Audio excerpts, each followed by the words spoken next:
अस्सलाम वालेकुम स्टूडेंट्स। ये वीडियो 9th क्लास के स्टूडेंट्स के लिए है जिनका इंग्लिश का पेपर होने जा रहा है 2-3 दिन के बाद। तो आप लोगों को इस वीडियो के अंदर इंग्लिश के पेपर में के बारे में कंप्लीट गाइड करूंगा। इस पे कुछ मॉडल पेपर्स को हम सामने रखेंगे और साथ देखेंगे पेपर के अंदर मार्क्स की डिस्ट्रीब्यूशन कैसे होगी, और साथ हम ई शीट को भी सामने रखेंगे, और साथ आपको एक पास्ट जो है वो टॉपर बच्चे की आपको पेपर भी दिखाऊँगा कि उसने इंग्लिश के पेपर को किस तरह सॉल्व किया हुआ है, ताकि आप उसको देख के आसानी सीख सकेंगे आपने अपने पेपर को कैसे हल करना है। और सबसे पहले हम चलते हैं मार्क्स डिस्ट्रीब्यूशन में। तो सबसे पहले आपको पता होगा कि आप लोगों का जो सेक्शन ए है स्टूडेंट वो 15 मार्क्स का है और ये 20 मिनट्स के अंदर आपने हल करना है। और सेक्शन ए के अंदर 15 एमसीक्यूज़ आपको दिए जाएंगे, जो स्क्रीन पे आप देख सकते हैं 15 एमसीक्यूज़। इन एमसीक्यूज़ को आप हल करने के बाद आप लोगों ने क्या करना है, नेक्स्ट सेक्शन जो है वो आपका सेक्शन बी है जिसके मार्क्स 40 हैं। और इस सेक्शन के अंदर बेसिकली सब पार्ट्स यानी सब क्वेश्चन दिए जाएंगे, जिसमें पहला क्वेश्चन नंबर 2 है और इसके अंदर आपको एक पैसेज दिया जाएगा और उस पैसेज के अंदर आपने क्या करना होगा, 5 क्वेश्चंस के आंसर लिखने होंगे। टोटल 7 क्वेश्चन होंगे, 5 क्वेश्चन करने होंगे, लेकिन इसमें आपने याद रखना है कि जो फर्स्ट क्वेश्चन है, यानी कि आपको अगर मैं दिखाता चलूँ कि फर्स्ट क्वेश्चन है right the summary of the passage also suggest a suitable title. इसके आगे लिखा हुआ है कंपल्सरी यानी लाजमी। तो ये क्वेश्चन जो है इसको आप स्किप नहीं कर सकते, इसको आपने लाजमी हल करना है। समरी के 5 नंबर हैं और आप लोगों के सूटेबल टाइटल का 1 नंबर आपको मिलेगा। और नेक्स्ट आप क्वेश्चन नंबर 2 से लेके क्वेश्चन नंबर 7 तक जो क्वेश्चन है इनमें से आपने कोई से 4 क्वेश्चंस जो हैं उनको हल करना है और हर क्वेश्चन के आपको 3 मार्क्स दिए जाएंगे। तो 4 मल्टीप्लाई आपको 3 मार्क्स, टोटल 12 मार्क्स इस सेक्शन के आपको इन 6 क्वेश्चन में से 4 को हल करने पर मिलेंगे और 6 नंबर की आपकी समरी वाले क्वेश्चन के टोटल ये 18 मार्क्स के आपके बन जाएंगे। अब नेक्स्ट आ जाते हैं क्वेश्चन नंबर 3 पे स्टूडेंट। तो इस क्वेश्चन के अंदर आपको पैराफ्रेज करनी है और 2 आपको स्टेंजास दिए गए, इनमें से किसी एक की पैराफ्रेज करेंगे तो 3 मार्क्स आपको मिलेंगे।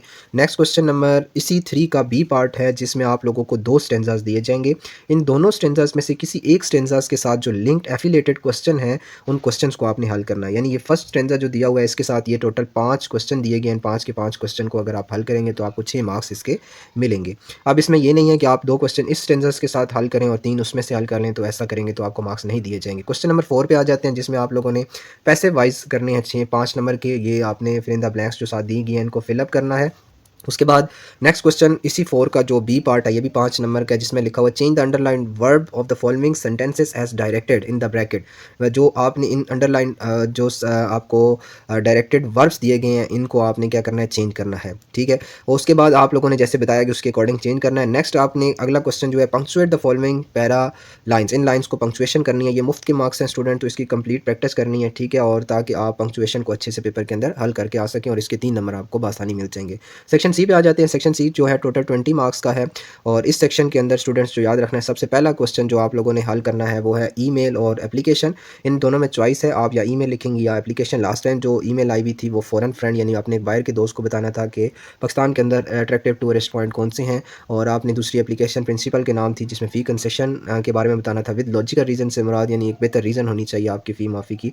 और उसके बाद आपने क्या करना है, 80 से लेकर 100 वर्ड की रेंज के अंदर आपने स्पोर्टमैन स्पिरिट और माय फेवरेट बुक जो एसेस हैं इनके इन पैराग्राफ के ऊपर आपने क्या लिखना है, 80 से 100 वर्ड का एक पैराग्राफ आपने लिखना है जो 6 नंबर का है।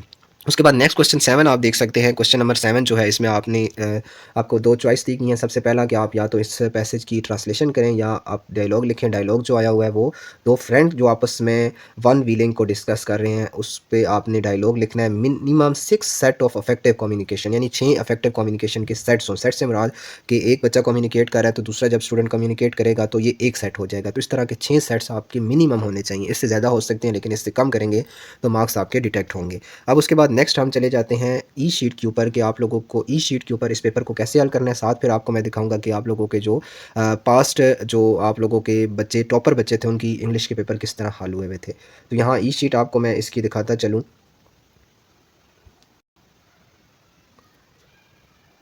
जी, तो ई शीट आप अपनी स्क्रीन पे बच्चों देख सकते हैं जिसमें सबसे पहला जो पोर्शन है, यानी आपने जो समरी करनी थी वो समरी इस जगह आपने लिखनी है। ये जो पोर्शन आपकी स्क्रीन पे आपको नज़र आ रहा है, इस पोर्शन के अंदर आप समरी लिखेंगे, साथ टाइटल भी सजेस्ट कर देंगे और उसके बाद जो आपने 4 क्वेश्चन हल करने हैं उनकी लोकेशन ये है। इनमें से कोई से आपने 4 क्वेश्चन हल करने हैं, उनकी स्पेसिफाइड लोकेशन गिवन है बच्चों, आप इनमें से कोई से 4 क्वेश्चंस को हल करेंगे। अब इसके बाद नेक्स्ट क्वेश्चन नंबर 3 पे आ जाएंगे जिसका पार्ट ए आपने इस जगह हल करना है और पार्ट बी जो था उसी जिसमें आपने क्वेश्चंस के आंसर लिखने थे स्टेंजा के, वो आपने यहाँ हल करने हैं।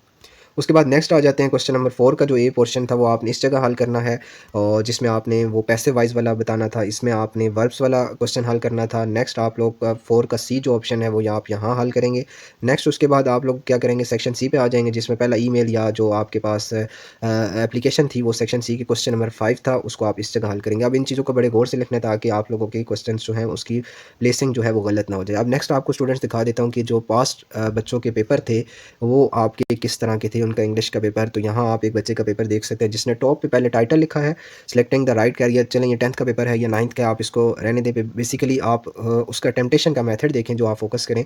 उसके बाद उसने समरी लिखी है उस क्वेश्चन की जगह पे। समरी लिखने के बाद समरी का देख लें कितनी लाइन्स के अंदर उसने समरी उसकी लिखी है, और उसके बाद उसने क्वेश्चन हल किए हैं। जो क्वेश्चन उसने 4 क्वेश्चन हल करने थे, इन क्वेश्चन को हल करने के बाद उसने उनकी स्पेसिफाइड लोकेशन के अंदर देखें किस तरह इस बच्चे ने नीट एंड क्लीन अपना सारा काम कंप्लीट किया हुआ है। उसके बाद पार्ट जो था उसका क्वेश्चन नंबर 3 का पार्ट बी उसने हल किया है, और इस तरह डिफरेंट पार्ट्स को इस बच्चे ने हल किया। देखिए पेपर के अंदर ना उसने कहीं इतनी ज़्यादा कटिंग की है, और proper neat and clean paper बच्चे ने हल किया। एप्लीकेशन देखें उसने प्रॉपर किस तरह जो है वो बच्चे ने लिखी है एप्लीकेशन, और आप इस एप्लीकेशन को फॉलो करके आप भी एप्लीकेशन लिखना सीख सकते हैं। तो लास्ट में आपको मैं पैराग्राफ भी इसका दिखाता चलूँ। बेसिकली ये ऐसे होगा, तो ये आप देख सकते हैं कि किस तरह इस बच्चे ने नीट एंड क्लीन इस ऐसे को सॉल्व किया हुआ है। तो स्टूडेंट मैं उम्मीद करता हूँ आपको ये वीडियो पसंद आई होगी। इसके बाद नेक्स्ट वीडियो के अंदर इंग्लिश के इंपॉर्टेंट आपको पैराग्राफ बताऊंगा, और साथ आपको साथ एप्लीकेशंस और लेटर्स बताऊंगा जो आप प्रिपेयर करके अपने पेपर के अंदर आप मार्क्स अच्छे अचीव कर सकते हैं।